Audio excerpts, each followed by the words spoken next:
ഞാനും എൻ്റെ ജീവിതം ഏതാണ്ട് കഴിഞ്ഞു എന്ന് കരുതിയ ഒരു സമയമായിരുന്നു അത്. അനിയൻ പോയതോടുകൂടി ഞാൻ സോഷ്യൽ മീഡിയയിലൊക്കെ എഴുത്ത് നിർത്തിയത് അപ്പോഴാണ്. എല്ലാത്തൊന്നും വിട്ടുപോയായിരുന്നു. എനിക്ക് നമ്മൾ എന്തൊക്കെ ചെയ്താലും നമ്മുടെ ജീവിതത്തിന് ഒരു അർത്ഥമില്ല എന്ന് തോന്നിയൊരു സമയമായിരുന്നു. ഇപ്പം എൻ്റെ അച്ഛനൊക്കെ ഉൾപ്പെടെയുള്ള മത്സ്യത്തൊഴിലാളികൾ എപ്പോഴും ഇത് മോണിറ്റർ ചെയ്യുന്നുണ്ട്. പ്രത്യേകിച്ച് ഓഖിക്ക് ശേഷം ആളുകൾ വളരെ അലേർട്ടാണ്. പക്ഷെ നമ്മൾ പ്രതീക്ഷിക്കുന്നില്ലല്ലോ, പിള്ളേർ പോകുന്നത് നമ്മൾ പ്രതീക്ഷിക്കുന്നില്ലല്ലോ, പിള്ളേർക്ക് അറിയുകയില്ല. രണ്ടുപേര് ആദ്യം, എനിക്കൊന്ന് അനിയനാന്ന് തോന്നുന്നു ആദ്യം മിസ്സായത്. അനിയൻ പോയി, അവൻ്റെ പുറകെ പിന്നെ ഒരു 6 പേര് ആ സമയത്ത് ഈ ഇതിൽ പെട്ടുപോയായിരുന്നു. ഒരാളെ അവിടെ തൊട്ടപ്പുറത്തെ പാറയിൽ ചൂണ്ടയിട്ടുകൊണ്ടിരുന്ന ആരോ ആണ് കയറെന്തോ എറിഞ്ഞു കൊടുത്ത് രക്ഷിച്ചത്. മറ്റേ ആള് കരയിൽ എങ്ങനെയോ തിരയടിച്ച് കരയിലോട്ട് വന്ന് വീണതാണ്. 4 പേര് പോയി. 4ാമത്തെ ആളുടെ ശരീരം ഇന്നും കിട്ടിയിട്ടില്ല, ഇന്നും മിസ്സിങ് ആണ്. ഒന്നിനും വയ്യാത്തൊരു അവസ്ഥയായപ്പോഴത്തേക്കും ഓക്കെ, കല്യാണം കഴിക്കാം. അപ്പോൾ പിന്നെ ഒരാൾ കൂടെ ഫുൾ ടൈം ഉള്ളപ്പോൾ നമ്മുടെ റിക്കവറിക്ക് അത് ഹെൽപ്പ് ചെയ്യുമല്ലോ എന്നുള്ളൊരു സാധനം കൂടെ കൊണ്ടിട്ടാണ് കല്യാണം കഴിക്കാൻ തീരുമാനിക്കുന്നത്. ഇന്ത്യയെ പോലും, എൻ്റെ മാതൃഭാഷയെ പോലും ഞാനൊരു ക്ലാസ് പഠിപ്പിച്ചിട്ടില്ല. ഞാൻ ആദ്യമായിട്ടൊരു ഇംഗ്ലീഷിൽ US പോലൊരു വിദേശ രാജ്യത്ത് നിങ്ങളുടെ മുമ്പിലാണ് ഞാൻ ആദ്യമായിട്ട് നിൽക്കുന്നത്. ഇതിനിടയ്ക്ക് ഏഷ്യാനെറ്റിൽ കയറുക എന്ന് പറയുന്നത്, ഇപ്പം ഞാൻ പറഞ്ഞ തുടക്കക്കാരി എന്ന നിലയിൽ നമ്മളിപ്പം ജേർണലിസം കഴിയുമ്പോൾ മനോരമ, മാതൃഭൂമി, ഏഷ്യാനെറ്റ്, ഇതൊക്കെയാണ് നമ്മുടെ മനസ്സിലെ ഒരു പ്ലാനുകൾ. നമ്മളും ഇങ്ങനെ അയക്കും, അവർ പറയും റിജക്റ്റഡ്, സന്തോഷം. പക്ഷെ ഇപ്പോൾ ഹൈദരാബാദ് യൂണിവേഴ്സിറ്റിയിൽ നിന്ന് പഠിച്ചിറങ്ങിയും ഞാൻ ഈ പറഞ്ഞ പോലെ തന്നെ മത്സ്യബന്ധന മേഖലയിൽ നിന്ന് വന്ന ഒരാൾ ഏഷ്യാനെറ്റിന്റെ ചാനലിലേക്ക് പോവുക, അവർ തന്നെ വിളിച്ചതാണോ അതോ ഈ ചർച്ചകളിൽ ഇരുന്നിട്ട് വിളിച്ചില്ല? ഞാൻ ഏഷ്യാനെറ്റിന് വേണ്ടി അവിടെ ഏഷ്യാനെറ്റ് ട്രെയിനി ജേർണലിസ്റ്റുകളെ തേടുന്നു എന്ന് പറഞ്ഞ കോള് കണ്ടിട്ട് അപ്ലൈ ചെയ്തു. അവരുടെ ഒരു എൻട്രൻസ് പരീക്ഷ ഉണ്ടായിരുന്നു, അത് കഴിഞ്ഞു. ഇന്റർവ്യൂവിന് പോകുമ്പോഴാണ് അവരിങ്ങനെ കണ്ടിട്ട് ഈ കുട്ടിയെ എവിടെയോ കണ്ടിട്ടുണ്ടല്ലോ എന്ന് പറഞ്ഞ് പിന്നെ അവര് ആണ്. അപ്പൊ അപ്പോഴും അപ്പൊ സ്വാഭാവികമായിട്ട് അവർക്ക് ആളെ മനസ്സിലായപ്പോൾ അവർ അതുമായി ബന്ധപ്പെട്ട് ഒക്കെയുള്ള ചോദ്യങ്ങൾ ഉണ്ടായിരുന്നു. ഇതിനകത്ത് ചാനലിൽ കയറി കഴിയുമ്പോൾ എന്താണ്, ഇപ്പം സിന്ധു ഒരു സാമൂഹിക പ്രവർത്തനത്തിലൊക്കെ നിൽക്കുന്ന ആളാണല്ലോ, അപ്പൊ എത്തരത്തിലാണ് ജോലിയെ അതുമായി ബന്ധപ്പെട്ടൊക്കെ ചെയ്യാൻ ഉദ്ദേശിക്കുന്നതെന്നൊക്കെ തരത്തിലുള്ള ചോദ്യങ്ങളും ഉണ്ടായിരുന്നു. പക്ഷെ ഞാൻ ഡയറക്റ്റ് അല്ലാണ്ട് അപ്ലൈ ചെയ്തിട്ട് ചെന്നതാണ്. അല്ല, എങ്ങനെയുണ്ടായിരുന്നു അവിടുത്തെ ഒരു എക്സ്പീരിയൻസ്? വളരെ അതും അഗെയിൻ എൻ്റെ ആദ്യത്തെ ജോലിയാണ്. ഞാൻ പഠിച്ചിറങ്ങി ആദ്യമായിട്ട് ചെയ്യുന്ന ഒരു പ്രൊഫഷണൽ ഫുൾ ടൈം വർക്കായിരുന്നു. ഒരുപാട് പഠിച്ച സ്ഥലമാണ്. എനിക്ക് 1 വർഷം കൊണ്ട് തന്നെ എന്താണ് ടെലിവിഷൻ ജേർണലിസം എന്ന് പഠിക്കാൻ ഏറ്റവും മികച്ച ഒരു സ്ഥലത്ത് തന്നെയാണ് ചെന്നെത്തിയത്. ഒരുപാട് അതിൽ തന്നെ എടുത്തു പറയേണ്ടത്, ഞാനവിടെ ഉണ്ടായിരുന്ന 2 കൊല്ലത്തിനകത്ത് ഓൾമോസ്റ്റ് ഒരു വർഷം ഞാൻ ഡൽഹിയിലായിരുന്നു. നമ്മള് ദില്ലി ബ്യൂറോ, പ്രശാന്ത് രഘുവംശം അദ്ദേഹത്തിന്റെ ഒക്കെ നല്ല മനുഷ്യനാട്ടോ. എനിക്കത് ഇന്റർവ്യൂവിൽ എടുത്തു പറഞ്ഞാൽ, ഞാൻ തുടക്കകാലത്ത്, അതായത് മറ്റേ ബിഹൈൻഡ് വുഡ്സിന്റെ തുടക്കകാലത്ത് ഞാൻ കയറിയപ്പോൾ ചേട്ടാ എനിക്ക് നമ്പർ തരാമോ എന്നൊക്കെ ചോദിച്ചാൽ, പോളണ്ടിലെ പോളണ്ടിലല്ല, റഷ്യ ഉക്രൈൻ യുദ്ധം നടക്കുമ്പോൾ അദ്ദേഹം എന്നെ പേഴ്സണലി എന്തോരം ഹെൽപ്പ് ചെയ്തിട്ടുണ്ടെന്നറിയോ. നല്ല മനുഷ്യൻ. അത് വെച്ചാൽ ഇപ്പോഴേ കയറുന്ന ജൂനിയേഴ്സിനോട് നമ്മളൊന്ന് ചോദിച്ചാല് തരില്ല, അവരോട് 10 തവണ ചോദിക്കണം. അവരുടെ എന്തോ വലിയ സീക്രട്ട് പോലെയാണ് ഈ ന്യൂസ് ഒക്കെ. അവരെ പോലുള്ള സീനിയേഴ്സിനെ കണ്ടുപിടിക്കണം. പ്രശാന്ത് ഏട്ടന്റെ കീഴിലായിരുന്നല്ലേ? അതെ, ആളായിരുന്നു റീജിയണൽ ഹെഡ്. ബ്യൂറോ ചീഫുമാർ, 2 ബ്യൂറോ ചീഫുമാരോട് അവിടെ വർക്ക് ചെയ്തിട്ടുണ്ട്. എനിക്ക് തോന്നുന്നു 2ാം മോദി സർക്കാർ കയറുന്നതിന് മുമ്പത്തെ പാർലമെന്റ് ഇലക്ഷൻ അവിടെ നിന്ന് കവർ ചെയ്യാൻ പറ്റി. 2019, അതെ, 18 ഞാൻ അവിടെ ചെന്നു. 19 ഇലക്ഷൻ കഴിഞ്ഞ് കുറച്ച് മാസങ്ങൾ കഴിഞ്ഞപ്പോൾ തിരിച്ചു പോന്നു. അങ്ങനെ അതൊരു വലിയ ലേണിംഗ് എക്സ്പീരിയൻസ് ആയിരുന്നു. കാര്യം നമ്മൾക്ക് പൊതുവെ ഇപ്പൊ കേരളത്തിലെ ഒരു മീഡിയ സ്ഥാപനത്തിനകത്ത് ഒരാൾക്കൊരു കപ്പ് ജേർണലിസ്റ്റ് ആയിട്ട് ഒരു സ്റ്റാർട്ടിംഗ് പോയിന്റിൽ കയറിയാൽ പോലും നാഷണൽ പൊളിറ്റിക്സ് നടക്കുന്നത് ഡൽഹിയിലാണല്ലോ. അവിടെ എത്തുക എന്ന് പറയുന്നത് എല്ലാവർക്കും കിട്ടുന്നതല്ല. എനിക്ക് എന്തോ അവസരം കിട്ടി. അവിടെ എത്താൻ പറ്റിയപ്പോഴാണ് കുറച്ചുകൂടെ ലോകം വലുതായത്. നാഷണൽ മീഡിയ എങ്ങനെയാ വർക്ക് ചെയ്യുന്നത്, അതിന്റെ പ്രയോറിറ്റീസ് എന്താണ്, എങ്ങനെയാണ് ആളുകൾ ഓരോ കാര്യങ്ങളെ സമീപിക്കുന്നത്, മനസ്സിലാക്കുന്നത്. ചിലതൊക്കെ വലിയ സംഭവമാണ് ജേർണലിസം ഇന്ത്യൻ ജേർണലിസം എന്ന് പറഞ്ഞ് ഞാൻ വലിയ സംഭവം മനസ്സിലാക്കിയ പല കാര്യങ്ങളും അവിടെ ചെന്നപ്പം ഇത് ഇത്രയൊക്കെ ഉള്ളൂ എന്ന് മനസ്സിലായി. അതേസമയം ഒട്ടുമില്ല, ഇതൊന്നും വലിയ എഫേർട്ടൊന്നും വേണ്ട പണിയല്ല എന്ന് ഞാൻ കരുതിയ ചില കാര്യങ്ങൾ ശരിക്കും ഒരു ജേർണലിസ്റ്റിനെ ഷേപ്പ് ചെയ്യുന്നത്, നമ്മൾ ചെറുതെന്ന് കരുതുന്ന ചില കാര്യങ്ങൾക്ക് നിരീക്ഷിക്കാനുള്ള, ഒരു സ്ഥലത്ത് പോയിട്ട് ചുറ്റുമുള്ള മനുഷ്യനെ നിരീക്ഷിക്കുക, ഒരാളെ സംസാരിക്കുമ്പോൾ അയാളെ കൃത്യമായിട്ട് പഠിക്കുക, അയാൾ പറയുന്നതിനകത്ത് അതിനകത്ത് എന്തൊക്കെയാണ് അതിനകത്തൊരു എന്താണ് പ്രശ്നങ്ങളുള്ളത്, അതിൽ നിന്ന് അടുത്ത ഇന്റർവ്യൂവിലോട്ട് അല്ലെ അടുത്ത ഫർദർ സ്ഥാനത്തിലോട്ട് പോകാനുള്ള കാര്യങ്ങൾ മനസ്സിലാക്കിയെടുക്കുക. അങ്ങനെ ഒരുപാട് ചെറിയ സംഗതികളുടെ പ്രാധാന്യം വ്യക്തമായിട്ട് പഠിക്കാനൊക്കെ ഒരുപാട് സഹായിച്ചിട്ടുണ്ട്. പക്ഷെ അതേസമയം തന്നെ ടെലിവിഷൻ ചാനൽസ് എനിക്ക് പറ്റിയൊരു സ്ഥലമല്ല എന്ന് പഠിച്ചതും അവിടെ നിന്നാണ്. എനിക്ക് പറ്റുന്നില്ല, അത് ഏഷ്യാനെറ്റിന്റെ പ്രശ്നം കൊണ്ടല്ല, ഞാൻ ടെലിവിഷൻ ജേർണലിസത്തിന്റെ ഡിമാൻഡുകൾക്ക് ഒത്ത വ്യക്തി ആയിരുന്നില്ല. ഞാൻ കുറച്ചുകൂടി കുറച്ച് സമാധാനത്തിൽ കുറച്ച് സ്ലോയിൽ പോകണമെന്ന് കരുതുന്ന ആളാ. പക്ഷെ ടെലിവിഷൻ ജേർണലിസം നിങ്ങളിങ്ങനെ 24/7 ഇങ്ങനെ ചാടിക്കൊണ്ടിരിക്കുന്നതാണെങ്കിലേ നിങ്ങൾക്ക് ആ സ്ഥലം പറഞ്ഞിട്ടുള്ളൂ. അപ്പൊ അതെനിക്കൊരു കുറച്ച് സമയം കഴിഞ്ഞപ്പോൾ ഞാൻ ഇതിനെ കുറച്ചുകൂടെ നോക്കാന്ന് ഓർത്ത് 2 കൊല്ലം നിന്നു. 2 കൊല്ലം കഴിഞ്ഞപ്പോൾ എനിക്ക് മനസ്സിലായി ഇത്രയും. അപ്പോൾ അവിടെ ഉള്ളവർ തന്നെ 1-2 പേര് എന്നോട് പറഞ്ഞു, ഇത്രയും നാളായിട്ട് നിനക്ക് ആ പ്രോസസ്സ് നിനക്ക് എൻജോയ് ചെയ്യാൻ പറ്റുന്നില്ലെങ്കിൽ maybe this is not your place എന്ന് ചിലർ പറഞ്ഞു. അപ്പോൾ എനിക്കും മനസ്സിലായി ചിലപ്പോൾ അത് എൻ്റെ സ്ഥലം ആയിരിക്കത്തില്ല എന്ന്. അങ്ങനെയാണ് ജേർണലിസം വിട്ടിട്ട് അക്കാഡമിക്സിലോട്ട് നോക്കാം, PhD പതുക്കെ പഠിക്കുന്ന കാര്യത്തിലോട്ട് നോക്കാം എന്നുള്ളതിലോട്ട് തിരിയാന്ന് തീരുമാനിച്ച് അവിടെ നിന്ന് ഇറങ്ങുന്നത്. ഇതിനിടയ്ക്കല്ലേ അനിയന്റെ മരണം സംഭവിച്ചു? ഏഷ്യാനെറ്റിൽ ഇറങ്ങിയതിന് ശേഷമാണ്. ഏഷ്യാനെറ്റ് ഇറങ്ങിക്കഴിഞ്ഞിട്ട് അത് എനിക്കൊരു വലിയ അത്ഭുതമായിരുന്നു. കാരണം കടലിനെ ഏറ്റവും കൂടുതൽ അറിയുന്നത് തിര എങ്ങനെ വരും, തിരയുടെ ആ ഓരോ വേവ്സ്. ഇപ്പം നമ്മളെ പോലുള്ള സഞ്ചാരികൾ ഇപ്പം കടലിൽ വന്ന ആൾക്കാർ പറയും ഇവിടെ ഇറങ്ങരുത്, ആഴമുണ്ട്. നിങ്ങൾക്ക് സ്ഥിരം അറിയുന്ന മനു എന്നല്ലേ? എനിക്ക് ഇതൊക്കെ ഫേസ്ബുക്കിൽ എഴുതി നിങ്ങൾ ഇതിലുള്ള ഒരു ഓർമ്മയിലാണ്, പേര് പോലും എനിക്ക് ഓർമ്മ വരുന്നത് അങ്ങനെയാണ്. അപ്പം ഞാനിങ്ങനെ ഭയങ്കരമായിട്ട് ഞെട്ടിപ്പോയി. ആദ്യം നിങ്ങൾ കാണാനില്ല എന്നുള്ള ഒരു പോസ്റ്റാണ്, പിന്നീടാണ് അതിങ്ങനെ അയ്യോ. അപ്പം ഞാനും ഉള്ളുകൊണ്ട് അയ്യോ എനിക്കെന്തോ ഒരു ഫീൽ ചെയ്തൊരു സംഭവമായിരുന്നു അത്. അതെന്ത് പറ്റിയതായിരുന്നു ശരിക്കും? കാരണം കടലിനെ ഇത്രയും അറിയുന്ന ഒരാൾക്ക്. നമ്മൾ കടലിനെ ഒരുപാട് അറിയുന്നത് മുതിർന്ന മത്സ്യത്തൊഴിലാളികൾക്കല്ലേ ചേച്ചി. അവരൊക്കെ അവൻ്റെ 21-22 വയസ്സോ മറ്റോ അവനുണ്ടായിരുന്നുള്ളൂ. 2020 കോവിഡിന്റെ കാര്യങ്ങളൊക്കെ കഴിഞ്ഞ് ലോകം പതുക്കെ നോർമൽസിയിലോട്ട് പോയി തുടങ്ങിയ ആ സമയത്തായിരുന്നു. ആളുകൾ പതുക്കെ പുറത്തോട്ടൊക്കെ ഇറങ്ങി തുടങ്ങുന്ന കാലത്തായിരുന്നു. സെപ്റ്റംബറിലായിരുന്നു, 2020 സെപ്റ്റംബർ 17-നായിരുന്നു.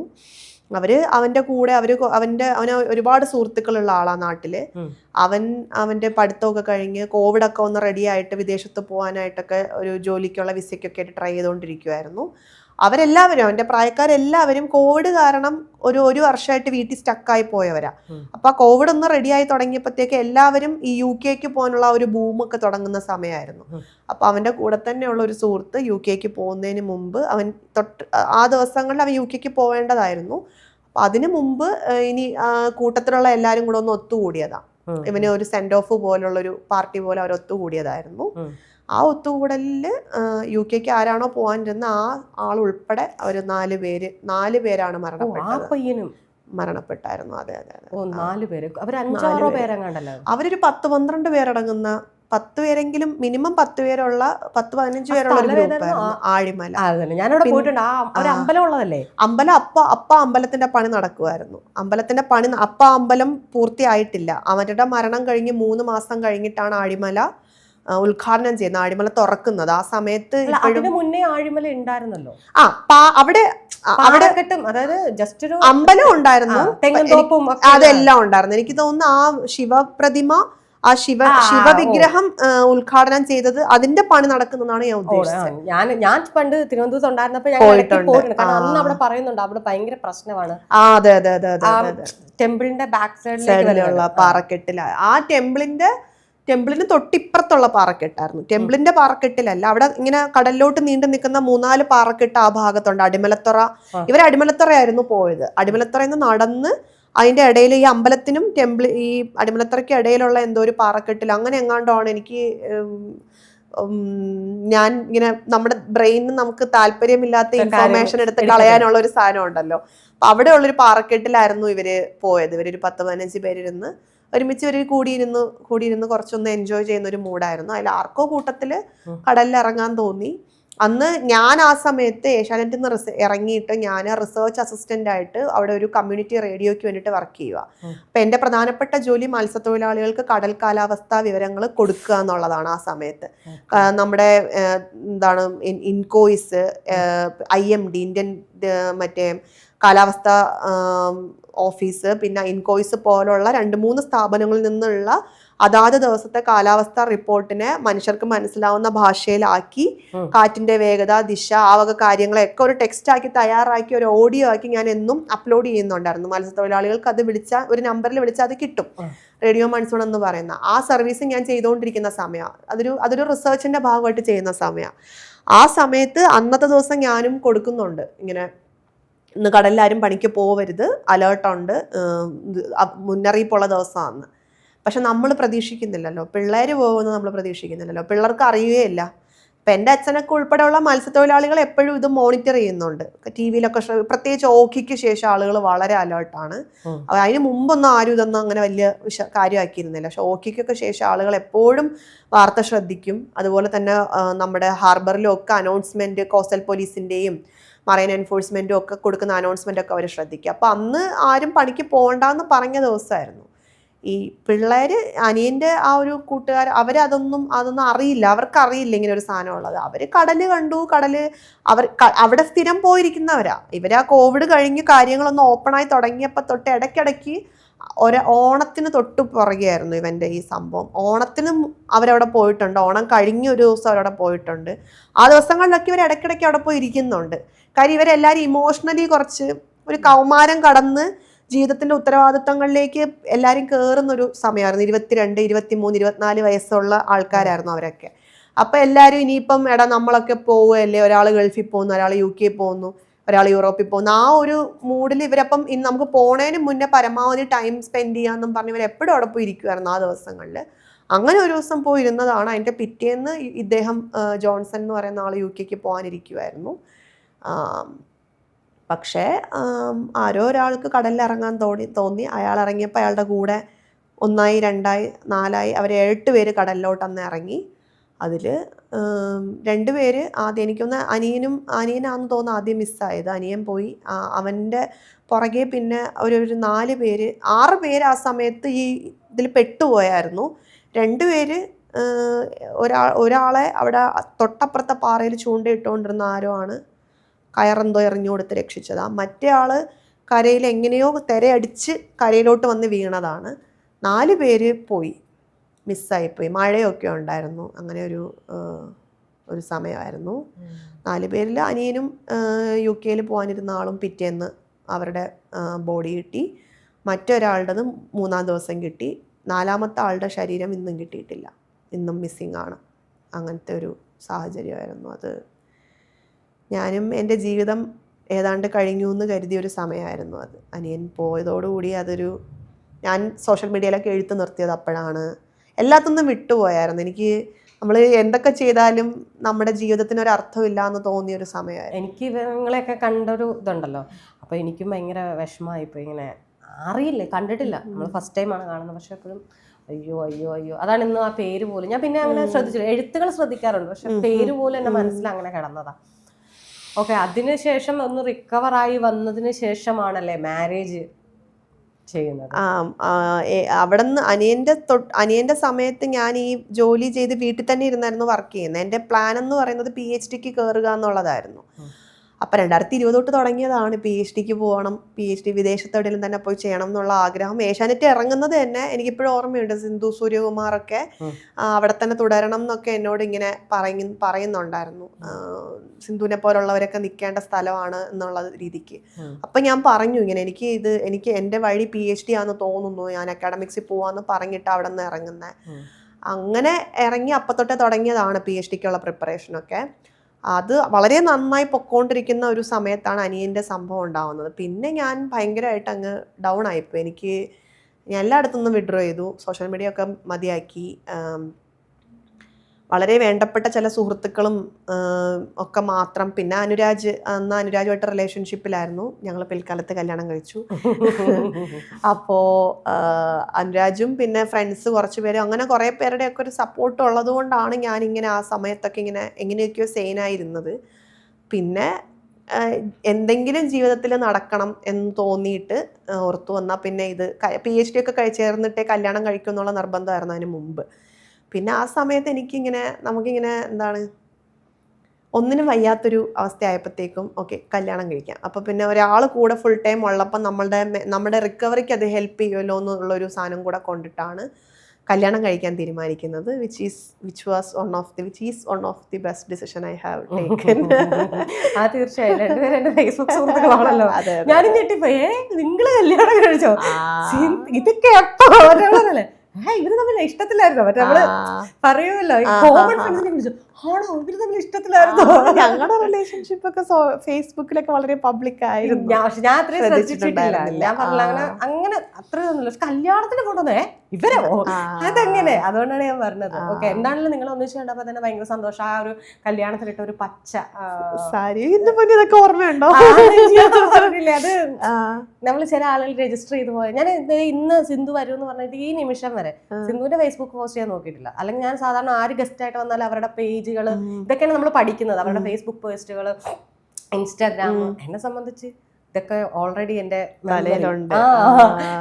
പച്ച ഉടുപ്പ്, പച്ച ഒരു ഷർവ, എന്തോ ഒരു ഗൗണൊക്കെ സാരി ആയിരുന്നു, പക്ഷെ എന്റെ ബ്ലൗസ് ഒരു പച്ച, എന്തോ ഒരു നല്ല നല്ല രസമായിരുന്നു അതൊക്കെ കാണാനൊക്കെ. അപ്പൊ നമ്മളിതൊക്കെ നോക്കും. ഞാൻ പറഞ്ഞില്ലേ സിന്ധു ലാസ്റ്റ് പോയപ്പോഴും ഞാൻ സിന്ധു ഇപ്പൊ എന്താ പറയാ, മുമ്പേ പറഞ്ഞ പോലെ ഹൈദരാബാദിൽ പപ്പ പറഞ്ഞു പോയ ആള് ഇന്ന് അമേരിക്കയിൽ ഒരു യൂണിവേഴ്സിറ്റിയിൽ PhD എന്ന് പറയുമ്പോൾ വാട്ട് എവർ ഇറ്റ് ഈസ് എനിക്ക് ഭയങ്കര സന്തോഷമാണ്. പിന്നെ അസൂയ ഉണ്ടെന്നൊക്കെ ഇങ്ങനെ തമാശക്ക് പറയുന്നത് മാത്രമേ ഉള്ളൂ. അത് പറ്റുന്നല്ല, അയ്യോ എനിക്ക് പറ്റിയില്ലല്ലോ, അപ്പോഴും ഞാൻ എനിക്കല്ലേ പറ്റാത്തുള്ളൂ, എന്നെ പോലെ 100 പേർക്ക് പറ്റുന്നുണ്ടല്ലോ.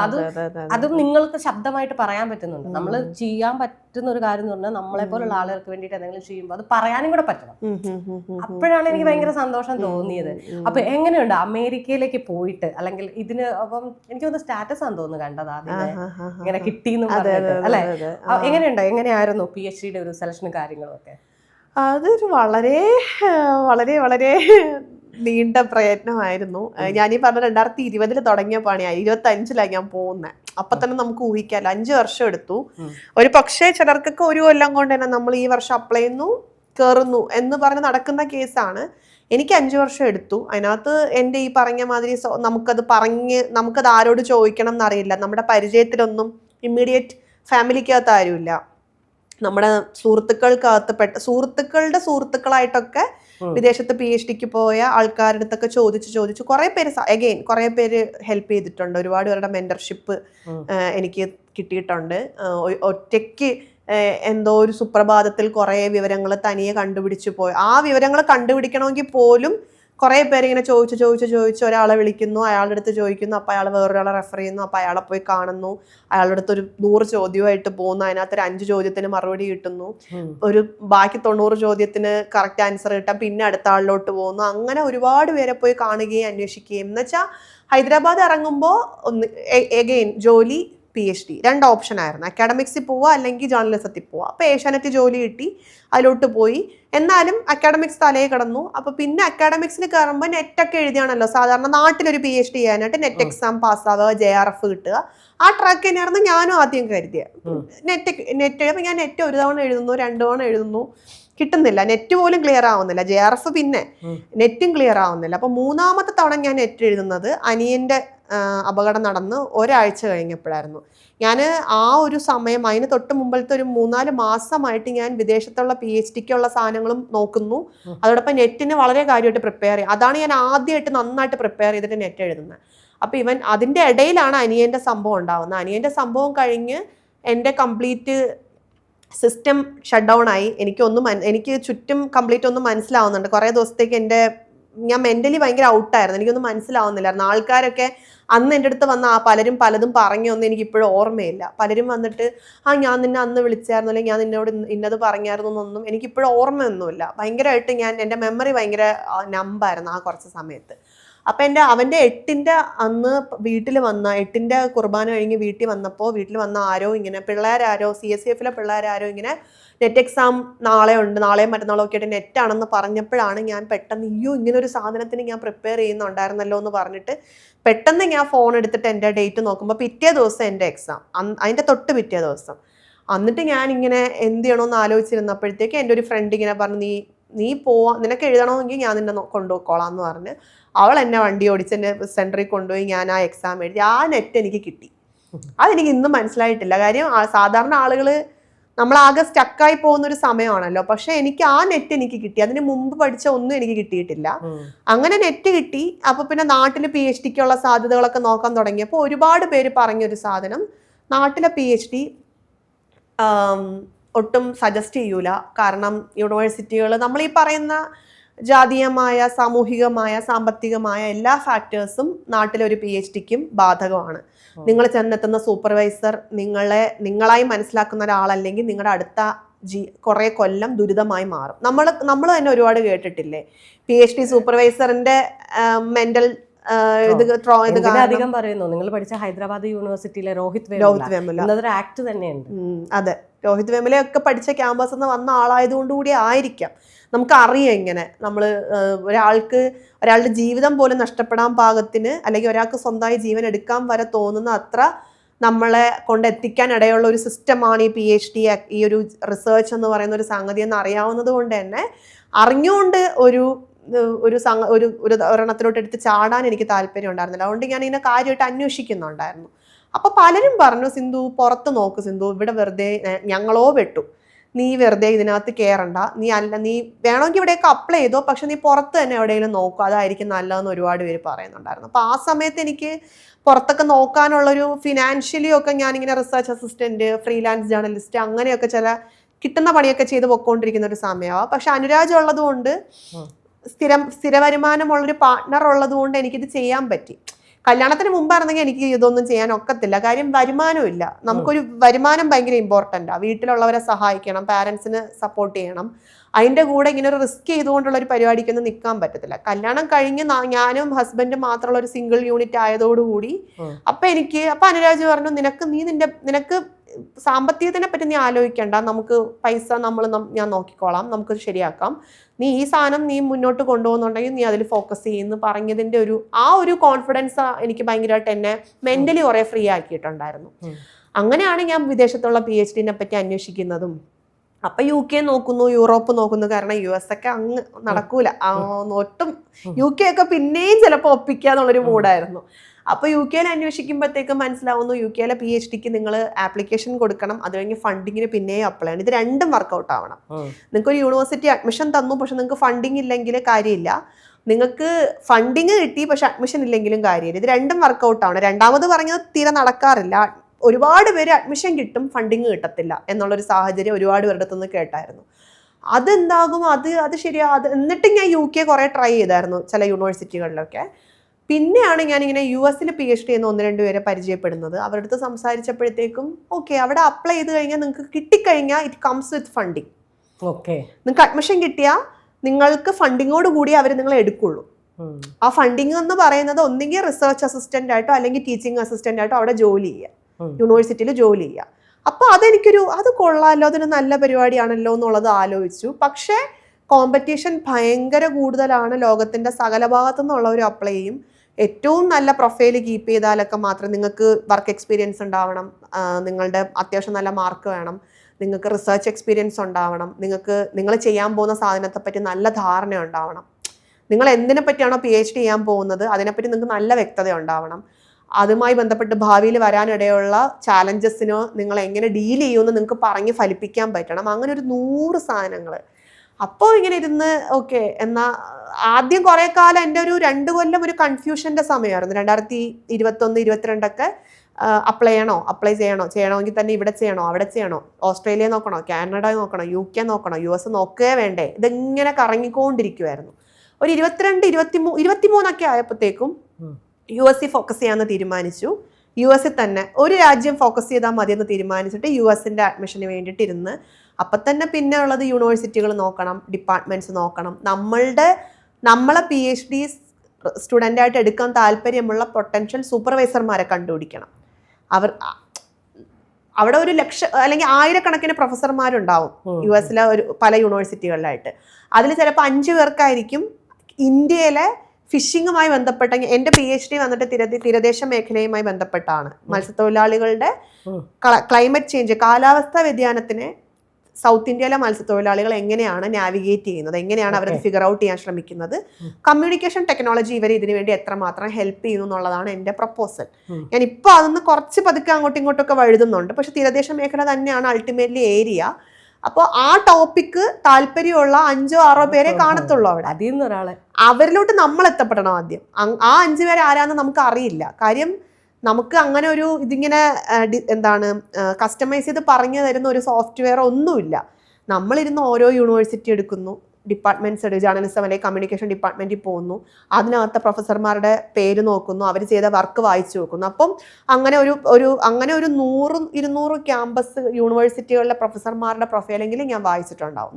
100-200 പ്രൊഫൈല് മാത്രം. അതിന്നാണ് ഞാൻ പിന്നെ കുറച്ച് പേരെ സോർട്ട് ഔട്ട് ചെയ്തിട്ട് ഇവർക്ക് താല്പര്യം ഉണ്ടാവാൻ സാധ്യതയുണ്ടെന്ന് തോന്നിയിട്ടുള്ള കുറേ പേർക്ക് പിന്നെ മെയിൽ അയക്കും. അതിൽ പലതും 90% റെസ്പോൺസ് പോലും കിട്ടത്തില്ല. കുറച്ച് പേര് റെസ്പോണ്ട് ചെയ്യും. അതിൽ തന്നെ നല്ലൊരു ശതമാനം പേര് പറയും സോറി ഞാൻ എടുക്കുന്നുണ്ടാവില്ല, അല്ലെങ്കിൽ ഇത് എൻ്റെ ഏരിയ അല്ല, എനിക്ക് ഞാൻ എടുക്കാൻ സാധ്യതയില്ല. ചുരുക്കം ചിലർ പറയും അപ്ലൈ ചെയ്യും, നമുക്ക് നോക്കാം, എനിക്ക് താല്പര്യമുണ്ട്, നമുക്ക് വേണമെങ്കിൽ ശ്രമിക്കാം എന്ന് പറയും. അവരെ നോക്കിയാണ് പിന്നെ അപ്ലൈ ചെയ്യുന്നത്. ആ യൂണിവേഴ്സിറ്റികൾ നോക്കിയാണ് പിന്നെ ഇതിന് അപ്ലൈ ചെയ്യുന്നത്. ഇനി ഇതിൻ്റെ ആദ്യത്തെ ഘട്ടമാണ്. എവിടെയൊക്കെ അപ്ലൈ ചെയ്യണമെന്ന് തീരുമാനിക്കുന്നത് തന്നെ വലിയൊരു പ്രോസസ്സാണ്. ആ തീരുമാനത്തിലോട്ട് എത്തിക്കഴിഞ്ഞാൽ പിന്നെയുള്ള പരിപാടി നമ്മുടെ പ്രപ്പോസൽ SOP എഴുതണം, സ്റ്റേറ്റ്മെൻറ്റ് ഓഫ് പർപ്പസ് എഴുതണം, പേഴ്സണൽ സ്റ്റേറ്റ്മെൻറ്റ് എഴുതണം, ലാംഗ്വേജ് ടെസ്റ്റ് പാസ്സാവണം. TOEFL എന്ന് പറയുന്ന IELTS പോലത്തെ ലാംഗ്വേജ് ടെസ്റ്റ് പാസ്സാവണം. 3 പേര് നമുക്ക് വേണ്ടിയിട്ട് നല്ലൊരു റെഫറൻസ് ലെറ്റർ എഴുതി തരണം. ഐഡിയലി പ്രൊഫസർമാർ, നമ്മളെ മുമ്പ് പഠിപ്പിച്ച പ്രൊഫസർമാർ, അല്ലെങ്കിൽ നമ്മളെ മുമ്പ് വർക്ക് ചെയ്തിട്ടുള്ള ആൾക്കാർ 3 പേര് നമുക്ക് വേണ്ടിയിട്ട് ഇയാൾ ഇതിന് പറ്റിയ ആളാണ്, ഇയാളെ എടുക്കൂ, നിങ്ങൾക്ക് ഇതുകൊണ്ട് ഒരു നഷ്ടവും വരില്ല എന്ന് അവർ നമ്മളെ പറ്റി നല്ലപോലെ അങ്ങോട്ട് പുഷ് ചെയ്ത് എഴുതണം. അങ്ങനെ പറ്റുന്ന 3 പേര് നമുക്ക് അത് കണ്ടുപിടിക്കണം. പിന്നെ പബ്ലിക്കേഷൻ ഉണ്ടെങ്കിൽ എനിക്ക് അക്കാഡമിക് പബ്ലിക്കേഷൻ ഒന്നും ഇല്ലായിരുന്നു. പക്ഷെ ഞാൻ ആ സമയത്ത് അതെൻ്റെ വലിയ ടെൻഷനായിരുന്നു, അക്കാഡമിക് പബ്ലിക്കേഷൻ ഇല്ലാത്തതിൻ്റെ പേരിൽ മാത്രം കിട്ടാതെ പോകുമെന്ന്. പക്ഷേ എന്നോട് പലരും പറഞ്ഞു അങ്ങനെയൊന്നും ഇല്ല സിന്ധു, അക്കാഡമിക് പബ്ലിക്കേഷൻ ഇല്ലാത്തവർക്ക് ഒരുപാട് പേർക്ക് കിട്ടുന്നുണ്ട്. സിന്ധുവിന് എന്തെങ്കിലും ഒരു സാധനം, ഇപ്പോൾ സിന്ധു MA-ക്ക് എഴുതിയ തീസീസ്, MA-ക്ക് എല്ലാവരും അവരവരുടെ തീസീസോ പ്രൊജക്റ്റോ എഴുതുമല്ലോ, അതിൻ്റെ ഒരു ചാപ്റ്റർ നന്നായിട്ട് എഴുതിയൊരു ചാപ്റ്റർ വെച്ചാൽ പോലും അത് മതി എന്ന് പറഞ്ഞായിരുന്നു. അപ്പം ഞാൻ എൻ്റെ ആദ്യത്തെ തവണ അപ്ലൈ ചെയ്തപ്പോൾ അങ്ങനെ അത് വെച്ചു.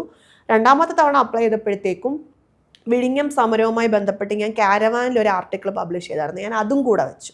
അപ്പം എൻ്റെ ഒരു ജേർണലിസ്റ്റിക് പീസും എനിക്ക് പബ്ലിക്കേഷനായിട്ട് വയ്ക്കാൻ പറ്റി. ഞാൻ MA-ക്ക് എഴുതിയ തീസീസിൻ്റെ ഒരു ചാപ്റ്ററും വയ്ക്കാൻ പറ്റി. അങ്ങനെയാണ് ഞാൻ പബ്ലിക്കേഷൻ്റെ ആ ഒരു റിക്വയർമെൻറ്റ് മീറ്റ് ചെയ്തത്. അങ്ങനെ കുറേ സംഗതികൾ ഇതിന് വേണ്ടിയിട്ട്, പിന്നെ നമ്മൾ ഇതിനു മുമ്പ് പഠിച്ച ക്യാമ്പസുകളിൽ നിന്നുള്ള മാർക്ക് ലിസ്റ്റ് എടുക്കുക, അവസാനങ്ങൾ അറ്റാച്ച് ചെയ്യുക, അങ്ങനെ കുറേ ഡോക്യുമെൻറ്റ്സ്, ആ പ്രോസസ്സ് തന്നെ കുറേ ഉണ്ടായിരുന്നു. GRE എഴുതി, ഗ്രാജുവേറ്റ് റിസർച്ച് എക്സാമിനേഷൻ എന്ന് പറയുന്ന GRE ഞാൻ എഴുതിയിട്ടുണ്ട്. പക്ഷെ ഞാൻ പിന്നീട് കയറിയ ക്യാമ്പസിൽ GRE ആവശ്യം വന്നില്ല. എന്നാലും എനിക്ക് GRE എഴുതേണ്ട ഒരു സാഹചര്യം, കാര്യം US PhD-ക്കുള്ള ഒരു അഡീഷണൽ സാധനമാണ് GRE എക്സാം പാസ്സാവുക. അതും അതിന് വേണ്ടിയിട്ടും കുറേ പ്രിപ്പയർ ഒക്കെ ചെയ്തായിരുന്നു. അങ്ങനെ 23-ൽ ഞാൻ 22-ൽ ഞാൻ എൻ്റെ ജോലി ചെയ്തുകൊണ്ടിരുന്ന ജോലികൾ 23 തുടക്കത്തിൽ ഞാൻ അവസാനിപ്പിച്ചിട്ട് 22-ൽ ഞാൻ ജോലിയുടെ കൂടെ റിസർച്ച് അസിസ്റ്റൻ്റായിട്ട് ജോലി ചെയ്യുന്ന IIT-യിൽ ഒരു പ്രൊജക്റ്റിൽ ജോലി ചെയ്യുന്നുണ്ടായിരുന്നു. അതിൻ്റെ കൂടെ PhD ആപ്ലിക്കേഷനും കൂടെ ട്രൈ ചെയ്യാനായിട്ട് നോക്കി. അപ്പം എനിക്ക് മനസ്സിലായി ഇത് രണ്ടും കൂടെ നടക്കൂല. രണ്ടും കൂടെ നടക്കുന്നവരുണ്ടാവും, എനിക്കിത് പറ്റൂല. കാര്യം ഞാൻ ഈ സാധനങ്ങളൊക്കെ സ്ക്രാച്ചിൽ നിന്ന് പഠിച്ചെടുത്ത് ചെയ്യുന്നതല്ലേ. അപ്പം എനിക്കിത് തനിയെ ഇരുന്ന് തന്നെ ഇതിന് വേണ്ടി തന്നെ ഇരിക്കണമെന്ന് മനസ്സിലായിട്ട് 2023-ൽ ഞാൻ എൻ്റെ ജോലി നിർത്തിയിട്ട് PhD-ക്ക് വേണ്ടി മാത്രമായിട്ട് ഇരിക്കാൻ തുടങ്ങി. ഫുൾ ടൈം രാവിലെ തൊട്ട് രാത്രി വരെ ഇതിനു വേണ്ടി തന്നെ മാസങ്ങളോളം ഇരുന്ന് ഓരോ എക്സാംസ് പാസ്സാവുന്നു, യൂണിവേഴ്സിറ്റികൾ കണ്ടുപിടിക്കുന്നു, അത് ഇത് മറ്റേ മറിച്ചൊക്കെ ചെയ്തിട്ട് 23-ലാണ് ഞാൻ അപ്ലൈ ചെയ്യുന്നത്. ആദ്യമായിട്ട് അപ്ലൈ ചെയ്തു. ഞാൻ 8 ക്യാമ്പസിലോ മറ്റോ അപ്ലൈ ചെയ്തു. ഈ അപ്ലൈ ചെയ്യുന്നതിൻ്റെ പൈസ, ഇതിനൊക്കെ വേണ്ടി വരുന്ന സാമ്പത്തിക ചെലവ് ഭീകരമാണ് കേട്ടോ, അത് വേറെ. UK-ലും യൂറോപ്യൻ കൺട്രികളിലും ഓസ്ട്രേലിയ പോലുള്ള സ്ഥലങ്ങളിലും ആപ്ലിക്കേഷൻ ഫീ ഇല്ല, അല്ലെങ്കിൽ ഉണ്ടെങ്കിൽ തന്നെ വളരെ മിനിമലാണ്. US-ൽ അപ്ലൈ ചെയ്യുന്നതിനോട് PhD-ക്ക് അപ്ലൈ ചെയ്യുന്നതിൽ നിന്ന്, അല്ലെങ്കിൽ മാസ്റ്റേഴ്സിലൊക്കെ അപ്ലൈ ചെയ്യുന്നതിൽ നിന്ന് പലരെയും പിന്തിരിപ്പിക്കുന്ന ഒരു പ്രധാനപ്പെട്ട, പ്രത്യേകിച്ച് സാധാരണക്കാരായ സാമൂഹികമായി സാധാരണ പശ്ചാത്തലത്തിൽ നിന്ന് വരുന്നവരെ പിന്തിരിപ്പിക്കുന്ന ഒരു പ്രധാനപ്പെട്ട ഘടകം ആപ്ലിക്കേഷൻ ഫീ ആണ്. ഓരോ ക്യാമ്പസിലോട്ട് അപ്ലൈ ചെയ്യുന്നതിന് വേണ്ടിയിട്ടും ഒരു $70, $90, $110, ഒരു നാട്ടിലത്തെ ഒരു 10,000-ത്തിനടുത്ത് പൈസ ചിലവാകുമായിരുന്നു. അപ്പം നിങ്ങൾ 8 ഇടത്ത് അപ്ലൈ ചെയ്യുമ്പോൾ ആവറേജ് ഒരു 70-75,000 രൂപ നിങ്ങൾക്ക് വേണ്ടി വരും. പിന്നെ ലാംഗ്വേജ് ടെസ്റ്റ് പാസ്സാവുന്നതിൻ്റെ കാശ്, GREക്ക് മുടക്കുന്ന കാശ്, ഇങ്ങനെ കുറേ ഓരോ വർഷവും ഒരു 1 ലക്ഷം രൂപ അടുപ്പിച്ച് 2023 ഒരു 1 ലക്ഷം ഞാൻ സേവ് ചെയ്ത് വെച്ച കുറച്ച് പൈസയൊക്കെ ആയിട്ടുള്ള ഒരു 1 ലക്ഷം രൂപ മുടക്കിയാണ് 2023 അപ്ലൈ ചെയ്യുന്നത്. അപ്ലൈ ചെയ്തിട്ട് എനിക്ക് ടെക്സസിൽ അഡ്മിഷൻ കിട്ടി, യൂണിവേഴ്സിറ്റി ഓഫ് ടെക്സസിൽ കിട്ടി. പക്ഷേ ഫണ്ടിങ്ങിൻ്റെ കാര്യത്തിൽ അവരൊരു കൺഫ്യൂഷൻ പറഞ്ഞു. അവർ പറഞ്ഞു ഫണ്ടിങ്ങിൻ്റെ വിവരം പിന്നാലെ അറിയിക്കാമെന്ന് പറഞ്ഞു. അങ്ങനെ പക്ഷേ എന്നോട് ഞാൻ കരുതി അത് ഒരു പേരിന് പറയുന്നതാ, ഫണ്ടിങ് എന്തായാലും കിട്ടും എന്ന് പ്രതീക്ഷിച്ചു. പക്ഷേ 2-3 മാസം കഴിഞ്ഞപ്പോൾ എനിക്ക് അവസാനത്തൊരു മെയിൽ വന്നു. അൺഫോർച്ചുനേറ്റ് അത് ഈ ട്രംപ് അഡ്മിനിസ്ട്രേഷനുമായി ബന്ധപ്പെട്ട് അവരിങ്ങനെ ഫണ്ട് കട്ട് ചെയ്യുന്ന ഒരു സമയമായിരുന്നു. അപ്പോൾ അങ്ങനെ എനിക്ക് കിട്ടാതെ പോയൊരു അഡ്മിഷൻ ആയിരുന്നു അത് എഗെയിൻ മാനസികമായി ഭയങ്കര ഡൗൺ ആയി. നമ്മൾ ഇത്രയും കഷ്ടപ്പെട്ട് ഒരു അഡ്മിഷൻ വരെ എത്തിച്ചിട്ട് ഫണ്ടിങ്ങിൻ്റെ പേരിൽ ബാക്കി രാജ്യങ്ങളിൽ ഫണ്ടിങ്ങിൻ്റെ പ്രശ്നം ഉണ്ടാകുമെന്ന് പേടിച്ചിട്ടാണ് അമേരിക്ക തന്നെ ഫോക്കസ് ചെയ്തത്. ഇവിടെ ആകുമ്പോൾ അഡ്മിഷന് കിട്ടുമ്പോൾ ഫണ്ടിങ്ങും കിട്ടുമല്ലോ എന്ന്. പക്ഷേ എൻ്റെ കേസ് ഭയങ്കര അപൂർവമായിരുന്നു. ഞാൻ അന്ന് അവിടെ PhD ചെയ്യുന്ന പല ഫ്രണ്ട്സിൻ്റെ അടുത്ത് ഇതിനെപ്പറ്റി കാണിച്ചു കൊടുത്തു. ഇതെന്താ ഇങ്ങനെ പറഞ്ഞെന്ന് വെച്ചപ്പോൾ എല്ലാവരും ഞെട്ടിപ്പോയി. അവരാദ്യമായിട്ടാണ് കേൾക്കുന്ന ഒരു യൂണിവേഴ്സിറ്റി അഡ്മിഷൻ തന്നിട്ട് ഫണ്ടിങ് നിഷേധിക്കുന്നത്, US അഡ്മിഷൻ. അപ്പം അതെനിക്കും നമ്മളുടെ നിർഭാഗ്യമായിരിക്കും എന്ന് ഓർത്തിട്ട് ഞാൻ പിന്നെ വിചാരിച്ചു ഇനിയിപ്പോൾ എനിക്കത് ഭയങ്കര സ്ട്രെസ്ഫുള്ളായ ഒരു പരിപാടിയായിരുന്നു. അപ്പം ഞാൻ ഓർത്ത് ഇനി ഇതിൻ്റെ പുറകെ പോകണ്ട, ഇനി ഇത് വേണ്ട, ഒരു തവണ ട്രൈ ചെയ്തു കിട്ടിയില്ല, വേറെ വല്ല പണിയും നോക്കാമെന്നും പറഞ്ഞിട്ട് ഞാൻ പിന്നെ ജോലിക്കൊക്കെ അപ്ലൈ ചെയ്ത് ചെന്നൈയിൽ ഒരു ഫിഷറീസ് ഒരു റിസർച്ച് ഇൻസ്റ്റിറ്റ്യൂട്ടിൽ കമ്മ്യൂണിക്കേഷൻ കൺസൾട്ടൻ്റായിട്ട് ജോലി കിട്ടിയിട്ട് ഞാൻ ചെന്നൈക്ക് മാറി 2024. ചെന്നൈക്ക് പിന്നെ ഒരു വർഷത്തോളം ഒരു 8 മാസം 9 മാസത്തോളം അവിടെയായിരുന്നു. അവിടെ ജോലി ചെയ്തുകൊണ്ടിരിക്കുമ്പം ഈ നവംബർ ഡിസംബർ സമയത്താണ് US അഡ്മിഷന്റെ സമയം വരുന്നത്. അപ്പോൾ 2023 ഡിസംബറിൽ അപ്ലൈ ചെയ്തു. 24 തുടക്കത്തിൽ അത് നടക്കത്തില്ല എന്ന് മനസ്സിലായി. 24 ഒരു മെയ്യോടുകൂടി ഏപ്രിൽ മെയ്യിൽ ഞാൻ ചെന്നൈക്ക് പോകുന്നു. അപ്പോൾ 24 ഡിസംബറൊക്കെ ആകുമ്പോഴത്തേക്കും പതുക്കെ പിന്നെയോ ഇങ്ങനെ ഒരു ഉൾവിളി, ഇങ്ങനെ കൈ ഇറക്കും. നമ്മൾ മദ്യപിക്കുന്നവർക്ക് കൈ ഇറക്കും പറയുന്ന പോലെ എനിക്കിങ്ങനെ എല്ലാം കയ്യിലുണ്ട്, എല്ലാ മെറ്റീരിയലും കഴിഞ്ഞ വർഷത്തെ കയ്യിലുണ്ട്. ഒന്നുകൂടെ നോക്കിയാലോ, എങ്ങാനും കിട്ടിയാലോ, വെറുതെ കളയണ്ടെന്ന് വെച്ചിട്ട്. അപ്പൊ ജോലി ഉള്ളത് കൊണ്ട് ഒരു 2 മാസത്തെ ശമ്പളം വേണമെങ്കിൽ ഇതിന് വേണ്ടിയിട്ട് അങ്ങ് കൊടുക്കാം എന്നും പറഞ്ഞിട്ടും അങ്ങ് തീരുമാനിച്ചിട്ടാണ് വീണ്ടും മനസ്സോടെയാണ് ആ 2ാമത്തെ റൗണ്ടിൽ പിന്നെ അപ്ലൈ ചെയ്യുന്നത്. 2ാമത്തെ റൗണ്ടിൽ അപ്ലൈ ചെയ്ത് അതിൽ കഴിഞ്ഞ ടെക്സസിൽ എനിക്ക് അഡ്മിഷൻ കിട്ടിയ അവിടെ എന്നെ എടുക്കാൻ താല്പര്യം ഉണ്ടായിരുന്ന പ്രൊഫസർക്ക് പുള്ളിക്കാരൻ എന്നോട് പറഞ്ഞു, സിന്ധു, പുള്ളിക്കാരന് ഭയങ്കര താല്പര്യം ഉണ്ടായിരുന്നു എന്നെ പിന്നീട് അപ്പം എന്നോട് പുള്ളി തന്നെയാണ് പിന്നീട് എൻകറേജ് ചെയ്തത്, അപ്ലൈ ചെയ്യൂ സിന്ധു, അപ്ലൈ ചെയ്യാതിരിക്കരുത് എന്ന് പറഞ്ഞിട്ട്. ഇപ്പം അദ്ദേഹത്തിൻ്റെ ഒപ്പം തന്നെയാണ് ഞാൻ കയറിയേക്കുന്നത്. ഇന്ത്യക്കാരനാണ്, പക്ഷേ വളരെ എത്രയോ വർഷങ്ങളായിട്ട് തന്നെ US പഠിപ്പിക്കുന്ന ഒരു കക്ഷിയാണ്. അപ്പോൾ ആളുടെ പ്രോത്സാഹനത്തിലാണ് ഞാൻ 2ാമത് പിന്നെ അപ്ലൈ ചെയ്യുന്നത്. അപ്പോൾ ആൾ എന്നോട് ഇങ്ങനെ സൂചിപ്പിച്ചു, സിന്ധു CU ബോൾഡർ കൂടെ യൂണിവേഴ്സിറ്റി ഓഫ് കൊളറാഡോ ബോൾഡർ കൂടെ ട്രൈ ചെയ്യൂ, ചിലപ്പോൾ ഞാൻ അങ്ങോട്ടേക്ക് എത്താനുള്ളൊരു സാധ്യത കാണുന്നുണ്ട്, അപ്പോൾ സിന്ധു അതുകൂടെ ട്രൈ ചെയ്ത് നോക്കൂ എന്ന് പറഞ്ഞു. അങ്ങനെ ഞാൻ അപ്ലൈ ചെയ്തു, CU ബോൾഡറിൽ അപ്ലൈ ചെയ്തു. CU ബോൾഡറിൽ പുള്ളിയും എത്തി, ഞാനും എത്തി. അങ്ങനെയാണ് അവിടെ എത്തപ്പെട്ടത്. പിള്ളേരെ പഠിപ്പിക്കുന്നുണ്ടോ? പിന്നെ നിങ്ങൾ എത്ര പേരുണ്ട് PhD ചെയ്യാൻ? ഞങ്ങളുടെ ഈ വർഷത്തെ കൊഹോട്ടിൽ ഞങ്ങൾ 5 പേര്. ആരുമില്ല, ഇന്ത്യക്കാരും ആരുമില്ല. അതെ, ആരുമില്ല, ഞാൻ മാത്രം. എൻ്റെ ഡിപ്പാർട്ട്മെന്റിൽ തന്നെ ഞാൻ കയറിയപ്പോൾ 5ാം വർഷത്തിൽ എത്തി, അതായത് PhD വയ്ക്കാറായ ഒരു മഹാരാഷ്ട്ര എന്നുള്ളൊരു സ്റ്റുഡൻ്റ് ഉണ്ടായിരുന്നു. ആളിപ്പോൾ വച്ചിട്ട് പോയി, ആള് കഴിഞ്ഞു. ഇപ്പം നിലവിൽ അവിടെ ഞാൻ മാത്രമേ ഉള്ളൂ. ആ ഡിപ്പാർട്ട്മെന്റിൽ ഒരേ ഒരു ഇന്ത്യൻ സ്റ്റുഡൻറ്റ് ഞാനാണ്. പിള്ളേരെ പഠിപ്പിക്കുമ്പോൾ എങ്ങനെയുണ്ട് എക്സ്പീരിയൻസ്? അയ്യോ, തുടക്കത്തിൽ നമ്മൾ നൈറ്റ് മെയർ എന്നൊക്കെ പറയത്തില്ലേ, മറ്റേ തലേന്ന് രാത്രി ഉറങ്ങാൻ പറ്റാത്ത തരത്തിലുള്ള പേടിയായിരുന്നു. അയ്യോ, നാളെ വെള്ളിയാഴ്ചകളിലായിരുന്നു പഠിപ്പിക്കുന്ന ദിവസം. ഇപ്പം വ്യാഴാഴ്ച രാത്രി ഉറങ്ങാൻ പറ്റില്ല, ടെൻഷൻ കാരണം. അയ്യോ, ഫസ്റ്റത്തെ ദിവസമൊക്കെ ഞാനിങ്ങനെ കയ്യും കാലും ഒക്കെ വിറച്ച ചെന്ന് കയറുന്നത്. കാര്യം ഒരു 30 കുട്ടികളാണ്, 30 വൈറ്റ് സ്റ്റുഡൻസ് ആണ്. എൻ്റെ ഇംഗ്ലീഷ് തന്നെ എനിക്ക് വലിയ കോൺഫിഡൻസ് ഇല്ലാത്ത ഒരാളാണ് ഞാൻ. ഇപ്പോൾ 1 വർഷം കഴിയുമ്പോൾ നമുക്ക് സ്വാഭാവികമായി ആർക്കും സംഭവിക്കുന്ന പുരോഗമനം ഉണ്ടായിട്ടുണ്ട്. പക്ഷെ ആ സമയത്ത് എൻ്റെ ഭാഷ പറയുന്ന കറക്റ്റ് ആണോ, ഗ്രാമാറ്റിക്കൽ എറർ ഉണ്ടോ, ഞാൻ പറയുന്ന ആക്സെന്റ് എൻ്റെ ഇന്ത്യൻ ആക്സെന്റ് ഇവർക്ക് കിട്ടുമോ, പിന്നെ ഇവരെങ്ങനെയായിരിക്കും എന്നോട്, പിന്നെ ഇവരെ നോക്കുമ്പോഴൊന്നും ഇവരൊട്ടും തന്നെ അങ്ങനെ നാട്ടിലുള്ള കുട്ടികളുടെ പോലും കണ്ണിൽ കാണുന്ന ആ തിളക്കമോ ഒന്നുമില്ല. ഫ്രണ്ടിലിരിക്കുന്ന 2-3 പേര് കുറച്ച് ഇൻട്രസ്റ്റഡ് ആയിട്ടൊക്കെ നോക്കുന്നുണ്ട്, ബാക്കി എല്ലാവരും ഇങ്ങനെ എന്തേലും വാട്ടെവർ എന്നുള്ളൊരു മൂഡിലിരിക്കുകയാണ്. അപ്പോൾ അതുകൊണ്ട് തന്നെ വളരെ ടെൻഷൻ ഉണ്ടായിരുന്നു. എന്നാലും ഇത് ഞാൻ ചെയ്തേ പറ്റൂ, ഇതാണ് ഇതിന്റെ ചലഞ്ചെന്ന് മനസ്സിലാക്കിയിട്ട് രണ്ടും കൽപ്പിച്ചാണ് ആദ്യത്തെ ക്ലാസ്സിനൊക്കെ പോയത്. എന്നിട്ട് ഞാൻ അവരോട് പറഞ്ഞു, ഞാനൊരു ഫസ്റ്റ് ജനറേഷൻ ലേണറാണ്. കാര്യം ഞാൻ ഓർത്ത് ഞാൻ ഓണസ്റ്റ് ആയിട്ട് സംസാരിക്കാം, അല്ലാണ്ട് ഞാൻ വേറൊരാളായിട്ട് പ്രിറ്റൻഡ് ചെയ്ത് കഴിഞ്ഞാൽ അതിൻ്റെ ആവശ്യമില്ല. അപ്പം ഞാൻ ചെന്ന ഉടനെ തന്നെ പറഞ്ഞു, ഇതെൻ്റെ ഫസ്റ്റ് ഇയർ ഓഫ് PhD ആണ്, നിങ്ങളാണ് എൻ്റെ ഫസ്റ്റത്തെ ക്ലാസ് റൂം. ഞാൻ ആദ്യമായിട്ടാണ്, ഞാൻ എൻ്റെ ജീവിതത്തിൽ ഇന്ത്യയിൽ പോലും എൻ്റെ മാതൃഭാഷയെ പോലും ഞാൻ ഒരു ക്ലാസ് പഠിപ്പിച്ചിട്ടില്ല. ഞാൻ ആദ്യമായിട്ടൊരു ഇംഗ്ലീഷിൽ ഒരു US പോലൊരു വിദേശ രാജ്യത്ത് നിങ്ങളുടെ മുമ്പിലാണ് ഞാൻ ആദ്യമായിട്ട് നിൽക്കുന്നത്.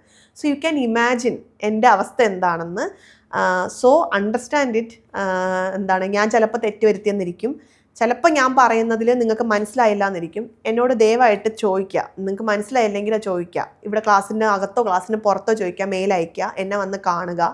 പിന്നെ എന്താണ്, എന്തെങ്കിലും കാര്യത്തിൽ കോൺവെർസേഷൻസ് ആവശ്യമുണ്ടെങ്കിൽ പറയുക എന്ന് പറഞ്ഞിട്ട് എൻ്റെ ആ ഒരു ഫസ്റ്റ് ജനറേഷൻ ലേണർ ആണ് എന്നുള്ള എൻ്റെ ആ ഒരു സംഗതി ഞാൻ വളരെ കാര്യമായിട്ട് തന്നെ അതിനെ പറ്റിയിട്ട് ഞാൻ എടുത്തു പറഞ്ഞു. അത് ഹെൽപ്പ് ചെയ്തു എന്ന് തോന്നുന്നു.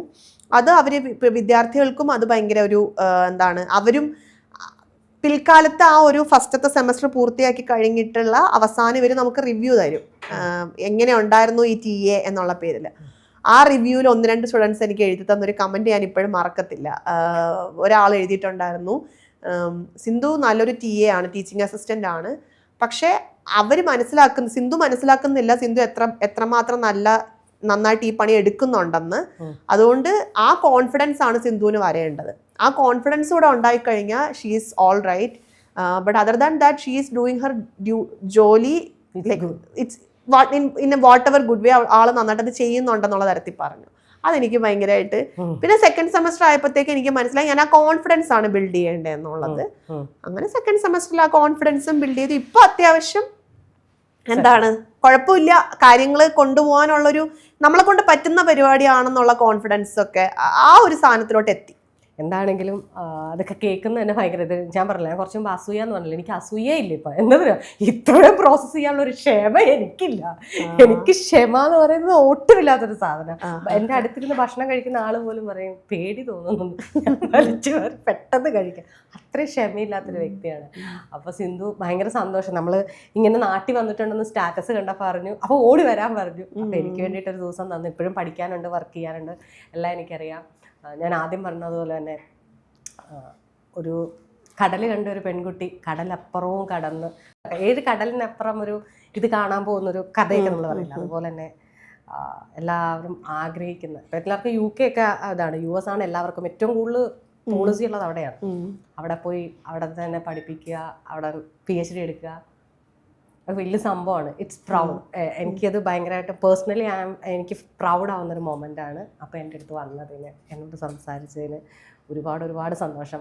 എന്താ പറയുക, മത്സ്യത്തൊഴിലാളി മേഖലയിൽ നിന്ന് ഇനി വരട്ടെ, സിന്ധുവിനൊരു തുടർച്ചക്കാരുണ്ടാവട്ടെ. ഇനിയിപ്പോൾ സിന്ധുവിന് ആൾക്കാർക്ക് ഒരാൾ PhD എങ്ങനെ എടുക്കാനുള്ള ചാർട്ട് പേപ്പർ ഇട്ട് പറഞ്ഞു കൊടുക്കാൻ പറ്റും അല്ലേ? അതാണ് നമ്മൾ സ്ക്രാച്ചിൽ നിന്ന് കണ്ടുപിടിച്ച നമ്മുടെ മാത്രമുള്ളൊരു സാധനമാണ്. സിന്ധു ഭയങ്കര സന്തോഷം. 4 വർഷം കൂടെ അല്ലേ? 4 വർഷം അത് കഴിഞ്ഞ് സക്സസ് ആയിട്ട് ഓടിങ്ങുക. Okay, thank you so much.